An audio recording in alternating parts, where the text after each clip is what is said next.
Welcome back to the London Eye Mystery. This is Chapter 7, The Wheel Turns. Let's see if we can follow Salim on his way round, Kat said. The pod he was in was rising. By walking backwards we found we could track it as it slowly arced from 6 o'clock anti-clockwise to 4 o'clock. While we watched, I started to tell Kat the facts I knew about the eye, how it's not really a Ferris wheel at all, and how on a clear day you can see for 25 miles from it. But she interrupted me and said, "Do you like Salim, Ted?" "He's our cousin," I said, "which means we share 50% of our gene pool." "Yeah, but do you like him?" Don't you ever feel anything? Ever?" "I like him, Kat. He's my friend." She nodded. "He's cute." "Cute," I said. Kat calls lots of things cute, including cats, football players, movie stars and skirts and babies, which means that cute doesn't mean much, because if everything's cute, what isn't? Me, I suppose. I don't suppose Kat would ever call me cute. "Salim's a mosher," I said. "A mosher?" "It's northern for casual cool dude," I said, "and he gets lonely, he told me." "Really?" Kat sounded impressed. "Perhaps it's having to move to New York. I'd be lonely if I had to leave all my friends." We kept watching the London Eye go round. It was like a huge clock, only going anti-clockwise. Salim's pod moved from 3 o'clock to 2 o'clock, just as an aeroplane flew overhead. "Kat," I said. "What? What does it mean when something's up your street?" "Huh?" "Salim said The Tempest would be right up my street. He acted in it at school last term." Kat laughed. "We've been reading it at school too. Mr. Moynihan keeps making me read Miranda's part, and she's such a bloody dish rag." I considered this. "So it's not up your street?" "No way." The pod was nearing 1 o'clock. "What do you think of Auntie Glo?" Kat asked. I remembered what Dad had said about her leaving a trail of devastation in her wake. Then I remembered how she'd said I was like Andy Warhol, a cultural icon. "I don't know." "Me neither. I heard Dad say to Mum that Auntie Glo drives in bananas, and I found 2 empty bottles of wine on top of the fridge." In my mind's eye, Aunt Gloria turned into a motorist with driving goggles and a huge consignment of bananas in the back seat. "You mean she drives in bananas the same way I drive you nuts?" "Bananas, nuts, round the bend, off your trolley, whatever." She laughed, and I joined in because it showed I knew what she meant, even if I wasn't sure what was funny about Auntie Gloria making Dad feel insane.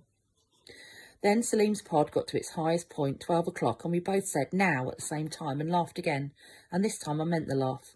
We'd been tracking the same pod, the exact one Salim was in. My watch said 11:47. He was right on schedule, and at the top the sun made the glass shine. The pod sank slowly to 9 o'clock. I remembered from the time we'd gone up before how near the end of the ride a souvenir photograph's taken automatically.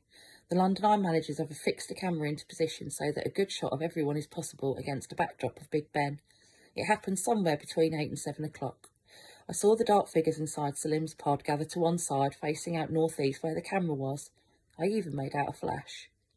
Then we walked back to where we'd arranged to meet Salim, and I waited for his pod to land. At 12:02 precisely, it came back down to earth. The pod doors opened. A group of 6 grown-up Japanese tourists came out first.